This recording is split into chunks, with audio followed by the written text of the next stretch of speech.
JD Vance has leaked the ticket. The next vice president has been leaked. Vance slipped up big time, and he just kind of spilled that the 2028 plot, it's all rigged.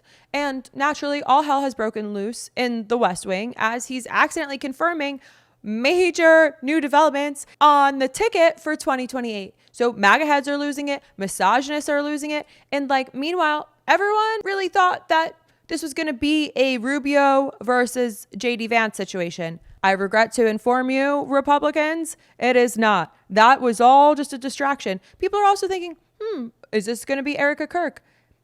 The actual candidate that JD Vance just spilled the tea on is sitting at home on maternity leave. And Vance just handed her the whole thing in the most underreported moment of the year.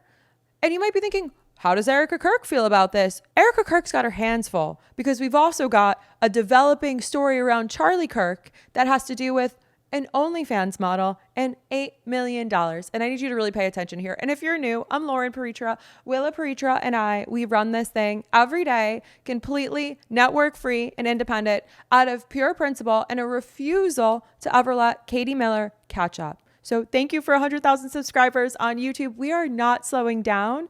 So consider every sub, every follow across wherever you listen to your podcast, Spotify, Apple, every comment, 6 words or more, every 5-star ratings.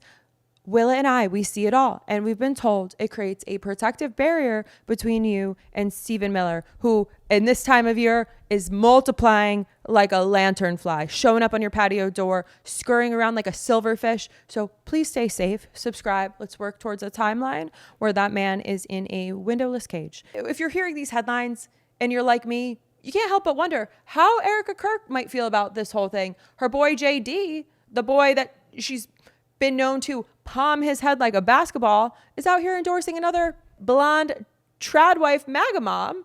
But no, Erica Kirk is a little too busy this week with the latest Charlie drama. Charlie drama involving a model and influencer, Sophie Rain.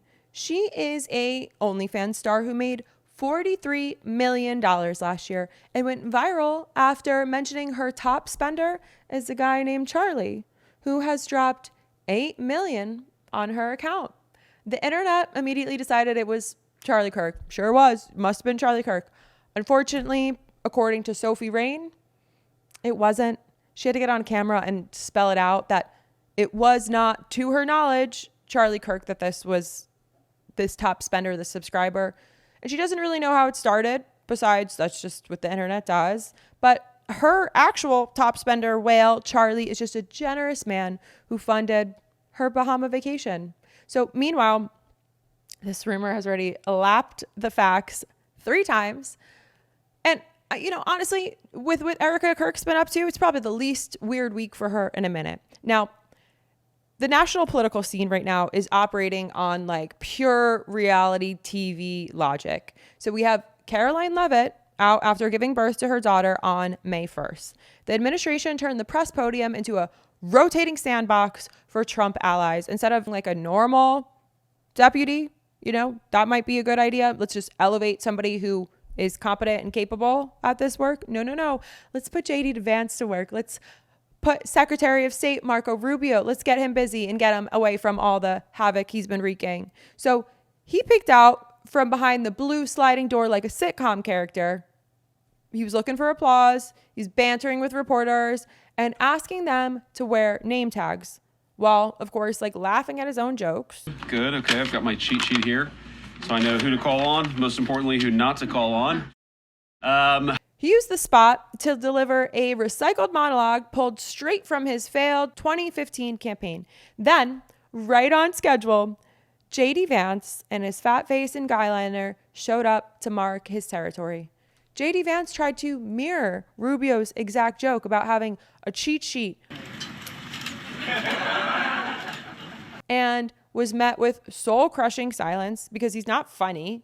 Neither is Rubio, for that matter, but he at least gets some courtesy chuckles, it seems. So naturally, JD Vance spirals into his kind of usual temper tantrum style of spiral. And he started lecturing the room. He got annoyed by Caitlin Collins, which just seems like a center star on all of their bingo cards. And he managed to kind of turn his little moment and meltdown into a really loud public confession. So with that, I will say thank you all. It's cool to be here. I'm going to give a shout out, of course, to the person I am replacing today, Karoline Leavitt, who hopefully is at home enjoying some time with her beautiful kids. I told Karoline I would stand in for her today for the White House press briefing on the condition that when Usha has our baby in July, that she would be vice president for a couple weeks. So thank you, guys. The media is calling this a dream team dynamic. And pardon me while I barf a little bit. While these boys are fighting over who gets to play press secretary this week, they're missing the actual threat to their own ambitions. A lot of mainstream pundits keep insisting that Leavitt might be reaching for that role. And others are saying she is in over her head and she won't even last in her own job. There's a lot of conversation that she might be out pretty soon. Betting markets are reacting accordingly. Right now on Polymarket, most people are betting she will not leave the Trump administration before 2027. Prediction markets are showing that 66% of people here on Polymarket are looking to track her record and saying, nah, Karoline Leavitt, she's a doormat. She's not going anywhere. She loves it. She loves being in the room with Caitlin Collins. She loves Trump more than anything else in this world. There is only a 34% chance right now on Polymarket that she bails. The smart money knows she's locked in. Leavitt is 28. She is married to her 60-year-old landlord. The age gap between her and her husband is larger than the age gap between her and her newborn daughter. Trad wife family values, right? So if your idea of romance is marrying your landlord, then crushing it, Karoline. So she holds onto access by running a complete circus at the podium. We know this. So when an executive order paused federal funding and broke Medicaid portals across the country earlier this year, Leavitt looked dead ass at a room full of journalists. She looked them in the eye and claimed that the government was spending 50 million taxpayer dollars on condoms in Gaza, which was a completely fabricated conspiracy theory cooked up on the spot to distract from our country starving seniors. So then when a catastrophic commercial plane crash happened, she immediately blamed it on DEI. God forbid we have diversity, equity, and inclusion as a principle. And she was asking if Americans pray their pilot has a certain skin color. And then on day 23 of a government shutdown, she went viral for declaring that the ballroom is the president's main priority. And when Trump publicly insulted a female reporter by telling her, "Quiet, piggy," Leavitt stood at the podium the next day, unironically, calling it refreshing frankness. Even her boss treats her like a punching bag. During the Oval Office meltdown, Trump openly humiliated her to her face, saying, "Hey, maybe Karoline's doing a poor job. You're doing a terrible job." She stands there with this giant cross necklace, holding team prayer sessions, and the cognitive dissonance that this woman is able to live with is breathtaking. So at the podium, she plays this ultimate anti-media warrior. Just weeks ago, she lost it on live TV, yelling at a reporter, "Listen to me, especially you, especially CNN." The press does only want to make the president look bad. That's a fact. Especially you. No, listen to me. Especially you and especially CNN.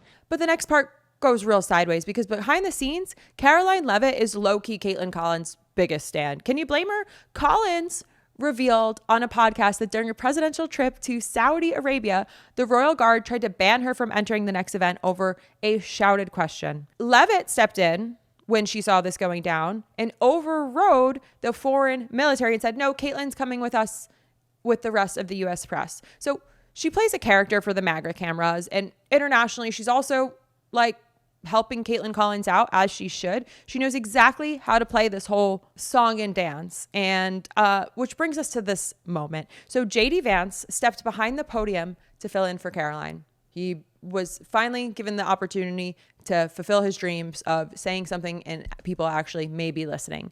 Vance walked out, tried to rizz up the room, failed, and then told the press corps that he had made a deal with Karoline Leavitt that he would stand in for her on that day under the condition that when his wife, Usha, gives birth in July, Leavitt would step in and be vice president for a couple weeks. He laughed try to throw it around like a throwaway joke, but this is the moment everything clicked. JD Vance and Rubio think they're competing against each other for the future of the movement. But meanwhile, Vance is standing at her literal podium, floating the idea of taking his job, while the real player sits at home with a newborn. So I don't know. I think that everything is really calculated here. I have a really good inkling that this is not going to be the last that we're seeing of Karoline Leavitt. I'm going to put that Polymarket poll up once more because seems like you guys might agree. I want to know, what do you think? What do you think about how this proxy war is going to shake out as we get closer to the midterms? Who do you hate more or less, Vance or Rubio?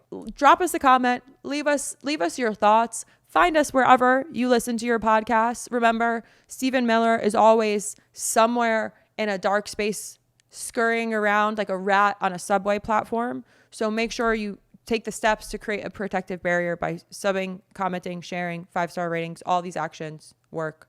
Stay safe.